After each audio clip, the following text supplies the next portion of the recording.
Maganda nga po kabaho doon. Flex ko lang itong mga order sa atin ng client natin. Meron tayo ditong dalawang buto-buto. So yung isa nito, order kasama ng katana natin. Ayan yung katana. Pero isa nito, available. So, so naka-mirror finish. Ayan. So makapal yung spine. So yung handle nito, gawa sa kamagong hardwood. Ayan. So yung blade naman natin, gawa sa muli. Scabbard natin, mahogany. Available na isa. Ayan. Same na material na ginamit. Ayan. So, napakaganda nito kasi ngayong December, ito yung buwan na talagang busy tayo dahil parating na yung Pasko. Saktong-sakto to para sa inyo. Ayan. Pang buto-buto, pang hiwa, pang kusina. So, busy ka sa mga pagluluto. Bagay sa ito kabaho. At kung gusto mo naman ng mga pang-utility, meron tayo mga available.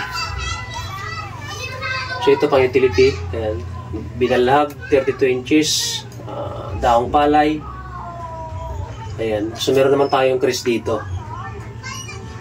28 inches, ayan. So kung gusto mo naman ng mga pang training, pang depensa, pang self-defense, pang ano, meron tayong ginunting, ayan, meron pa tayong 4 na design, so meron tayong military sword. Kung gusto mo naman ng ano, pang utility, so meron din tayo ito. And meron tayo, available.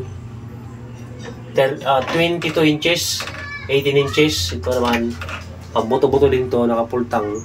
Pang utility, pwede siya. 18 inches. Ganon din to kabahaw. Ito, binalhag natin, 21 inches, available din yan. So sa mga gusto mag-order, PM lang kayo. Kung naghahanap ka naman ng mga knife, meron tayo dito available. Pero pinamimigay ko lang ito kabahaw kung makakabili sana ng dalawa. Magkakaroon ka na isa nito. Pero kung bibili mo naman, 1.5 ang isa. So, PM ka lang kung gusto mo to.